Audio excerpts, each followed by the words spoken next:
ન્યાય આપો, ન્યાય આપો. રાજુલાના મતદારોને ન્યાય આપો, ન્યાય આપો, ન્યાય આપો. સાથે છેડાછાડી બંધ કરો, બંધ કરો. મતદાર યાદી સાથે છેડાછાડીને ન્યાય આપો, ન્યાય આપો, ન્યાય આપો. રાજુલાના સન્માન માટે દરેક મતદાર રાજુલાના મતદારોને ન્યાય આપો, ન્યાય આપો. રાજુલાના મતદારોને ન્યાય આપો, ન્યાય આપો. 7 નંબરનો મતનો ઉપયોગ રાજુલા વિધાનસભા વિસ્તારના એટલે કે રાજુલા જાફરાબાદ ખાંભામાં મોટા પ્રમાણમાં કોંગ્રેસની વિચારધારાવાળા લોકોના નામ મતદાર યાદીમાંથી ભાજપ કાર્યાલયથી ડિલીટ કરવામાં આવ્યા છે. આ નામ જે લોકો હયાત હોવા છતાં પરંતુ 7 નંબરના ફોર્મ ભરી અને કલેક્ટરશ્રીને આપવામાં આવ્યા છે કે આ લોકો હયાત નથી અને ખોટી રીતે આ લોકો હવે હાર ભરાઈ ગયેલા બોખલાઈ ગયેલા લોકો અત્યારે હવે મતદાર યાદી હારે છેડા કરી અને લોકશાહીનું ખૂન કરે છે.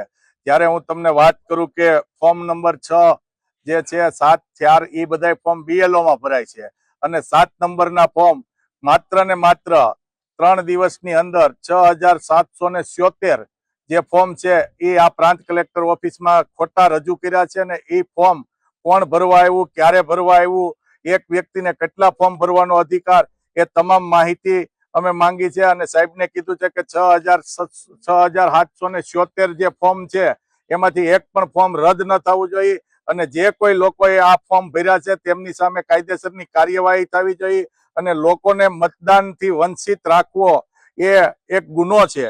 કારણ કે તમે જો હાર ભાલી ગયા હોય અને આવી રીતે તમે લોકોના મત સીધા કાપી અને જીતવાનો પ્રયાસ કરી રહ્યા હોય તો અમારી માંગ છે કે તમામ મતદારો જે 6777 છે એ ફોર્મ તમારી કસ્ટડીમાં લઈ લે અને કસ્ટડીની અંદર લઈ અને લોક કરી દે અને એક પણ ફોર્મ રદ ન થાય.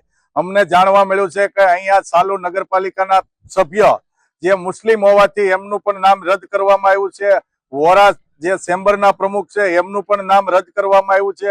અમારા વિઠ્ઠલભાઈ અહીંયા જીવિત વ્યક્તિ છે જાફરાબાદના, એમનું પણ નામ રદ કરવામાં આવ્યું છે અને વધુમાં વધુ તમામ સમાજોને આવરી અને આ લોકોએ જે મતદાર યાદીમાંથી નામ રદ કરે છે એમની સામે આજે અમે આવેદન પત્ર આપી અને રજૂઆત કરેલી.